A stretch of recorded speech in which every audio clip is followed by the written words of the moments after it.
एक बुढ़िया की कहानी है, सुनेंगे अच्छा लगेगा। वो जंगल जाती थी, रोज लकड़ी लाती। एक दिन बहुत परेशान हो गई क्योंकि लकड़ी उठा रही थी, उठ नहीं रहा था गट्ठर। अब बूढ़ी हो गई थी, शरीर बूढ़ा हो चुका था, तब उठ नहीं रहा है। तो बोलते अरे भाई, इससे अच्छा तो मौत ही आ जाए, झंझट छूटे। ये सिर्फ बुढ़िया नहीं बोल रही है, हमारे आसपास ये बात हम सभी सुन चुके हैं और सुनते रहते हैं। कोशिश करें, लकड़ी उठा रहे हैं, उठ ही नहीं रहा, क्या करें? बार बार कहते इससे अच्छा तो मौत ही आ जाए, झंझट छूटे, झंझट छूटे। अब एक काली काली महिला आकर खड़ी हो गई, पूछा अरे तुम कौन? बोली मौत। चलो, तुम अभी बुला रही थी ना? तो बुढ़िया बोलती अरे मैं तुमको कब बुला रही थी? मरने की बात आदमी करता है, मरना कौन चाहता है? तो किसको बुला रही थी? बुला रही थी कि कोई लकड़ी उठा दे। चलो तुम ही लकड़ी उठा दो।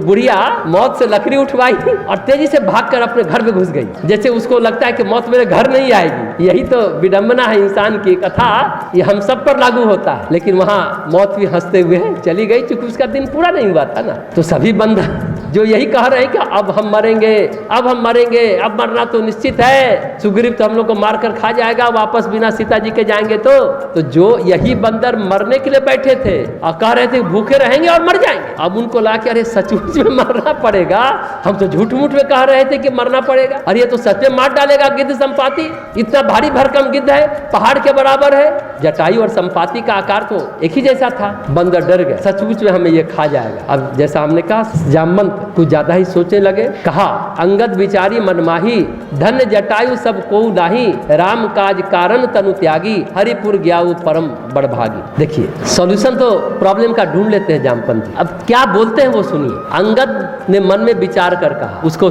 जामवंत जी कहते हैं आहा, जटायु के समान कोई धन्य नहीं, श्री राम जी के कार्य के लिए शरीर छोड़कर वह परम बड़भागी भगवान के परम धाम चला गया। जामवंत जी कहते एक गिद्ध वे थे जो हमें खाने आ रहे हैं, एक गिद्ध वो है जिसने राम काज के लिए अपना प्राण त्याग दिया, राम के कार्य के लिए उसने शरीर छोड़ा और परम धाम भगवान के पास पहुंच गया। और एक गिद्ध ये है जो हम राम काज के लिए निकले हैं तो बोलता है कि हम खाएंगे। ये लाइन क्यों कह रहे हैं? सुनी खग हर्ष शोक जुतवानी, आवा निकट कपिन अब मानी, तिन्ही अभय करी पूछे ही जाई, कथा सकल तिन्ही ताही सुनाई। हर्ष और शोक दोनों है उनकी वाणी में। ये समाचार सुनकर वह पक्षी संपाति जो है गिद्ध बानरों के पास आया। सुन लिया ना, जटायु का नाम सुन लिया, बानर और डर गए, उसको अभय किया, डरो मत। पूरा पास गया, बानरों के जटायु का पूरा वृतांत सुना। तब जामवंत ने, सभी बानरों ने सारी कथा उन्हें कह डाली, सुना दी। गोस्वामी जी बड़ा सुंदर चित्रण करते हैं कि अंगद के कथन को सुन करके संपाति को हर्ष भी हुआ और दुख भी हुआ। हर्ष इस बात का हुआ कि इतने दिनों बाद भाई की खबर मिली, और शोक इस बात का हुआ कि जटायु मर गया। अब तो और मुश्किल खड़ी हो गई, अब तो भूखे हमें भी मरना ही होगा। अपना ही सोच रहा है, भाई मर गया वो भी शोक है, लेकिन उससे ज्यादा सोच अपना है। संपाति बानरों के समूह के पास जाकर बोलता है कि डरो मत, मुझे पूरी बात सुना दो।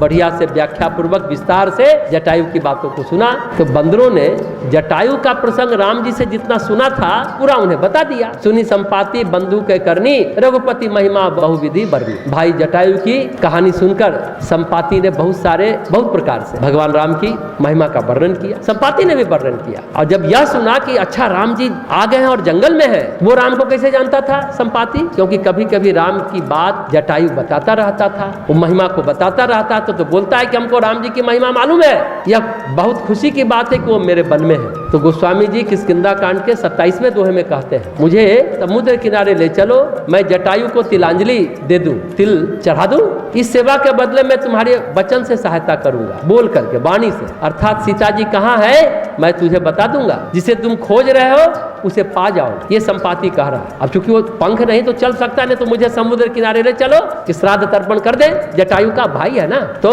पहले मुझे समुद्र तट पर ले जाओ, भाई का तर्पण कर दूं। मैं हाथ पांव से तो आप लोगों को कोई सहायता नहीं कर सकता, पर वचनों से आपकी सहायता करूंगा। मुझे भी चंद्रमा मुनि ने यही कहा। समुद्र के तीर पर छोटे भाई जटायु का श्राद्ध किया, सब काम क्रिया किया।